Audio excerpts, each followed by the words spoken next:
தற்போது கிடைத்துள்ள அண்மை செய்தி, 14 மருத்துவக் கல்லூரிகளுக்கு முதல்வர்கள் நியமனம் செய்யப்பட்டிருக்கிறார்கள். கூடுதல் விவரங்களோடு இணைகிறார் தலைமை செய்தியாளர் சிவா. வணக்கம் சிவா, விவரங்கள் என்ன? தமிழ்நாட்டில் இருக்கக்கூடிய 14 மருத்துவ கல்லூரிகளுக்கு தற்போது முதல்வர்கள் நியமனம் செய்து தமிழ்நாடு அரசு அதற்குரிய உத்தரவை பிறப்பித்திருக்கிறது.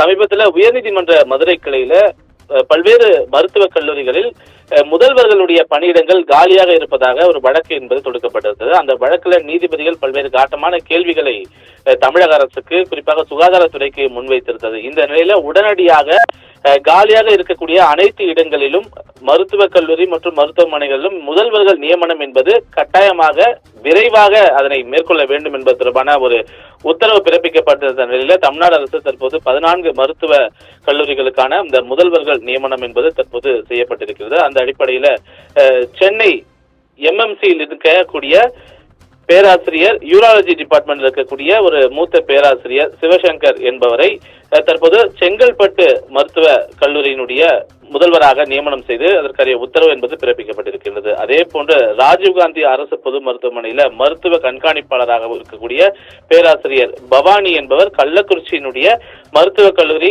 முதல்வராக நியமனம் செய்யப்பட்டிருக்கிறார். அதே போன்று ரவிக்குமார், இவரும் மருத்துவ கண்காணிப்பாளராகவும் பேராசிரியராகவும் சென்னை மெடிக்கல் கல்லூரியில இருக்கக்கூடிய ஒரு பேராசிரியராக இருக்கிறார். அவரை ஈரோடு மாவட்டத்தில் இருக்கக்கூடிய அரசு மருத்துவக் கல்லூரியுடன் கூடிய இந்த மருத்துவமனையினுடைய முதல்வராக நியமனம் செய்து இந்த உத்தரவு பிறப்பிக்கப்பட்டிருக்கின்றது. அதே போல திருநெல்வேலியில் ஆப்தமாலஜி டிபார்ட்மெண்ட்ல இருக்கக்கூடிய ஒரு பேராசிரியர் ராமலட்சுமி என்பவரை கன்னியாகுமரி மாவட்ட அரசு மருத்துவக் கல்லூரியுடன் கூடிய மருத்துவமனைக்கு முதல்வராக நியமனம் செய்து உத்தரவு பிறப்பிக்கப்பட்டிருக்கின்றது. அதே போன்று தஞ்சாவூர் மாவட்டத்தில் இருக்கக்கூடிய ஆர்த்தோபெடிக்ஸ் துறையினுடைய பேராசிரியராக இருக்கக்கூடிய குமரவேல் என்பவரை திருச்சி அரசு மருத்துவமனையினுடைய பேராசிரியராக முதல்வராக நியமனம் செய்து உத்தரவு பிறப்பிக்கப்பட்டிருக்கிறது. அதே போன்று பல்வேறு மாவட்டங்களில் இருக்கக்கூடிய அரசு மருத்துவமனைகள் இருக்கக்கூடிய காலி பணியிடங்கள் நிரப்பக்கூடிய வகையிலான இந்த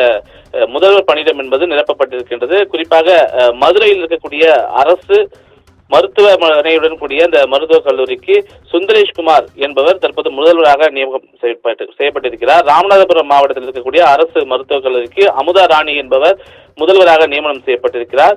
அதே போன்று சென்னை கீழ்ப்பாக்கம் மருத்துவக் கல்லூரியுடன் கூடியிருக்கக்கூடிய மருத்துவமனைக்கு லியோ டேவிட் என்பவர் இந்த மருத்துவமனையினுடைய முதல்வராக தற்போது நியமனம் செய்யப்பட்டிருக்கிறார்.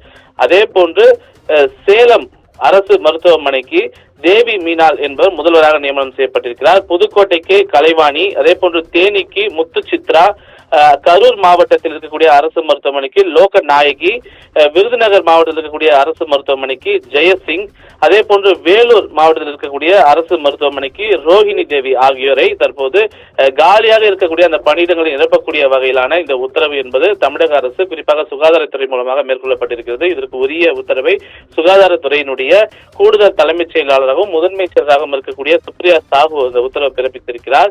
நீதிமன்றம் கொடுத்திருக்கக்கூடிய பல்வேறு அதிரடியான உத்தரவுகளுக்கு பிறகுதான் இந்த காலியாக இருக்கக்கூடிய மருத்துவமனைகளுக்கான முதல்வர் நியமனம் என்பது தற்போது செய்யப்பட்டிருக்கின்றது. அந்த அடிப்படையிலேயே 14 மருத்துவமனைகளுக்கான முதல்வர்கள் நியமனம் என்பது தமிழ்நாடு அரசு மூலமாக தற்போது செய்யப்பட்டிருப்பது தற்போதைய அண்மை செய்தியாக பார்க்கப்படுகின்றது. சாரா, விவரங்களுக்கு நன்றி சிவா.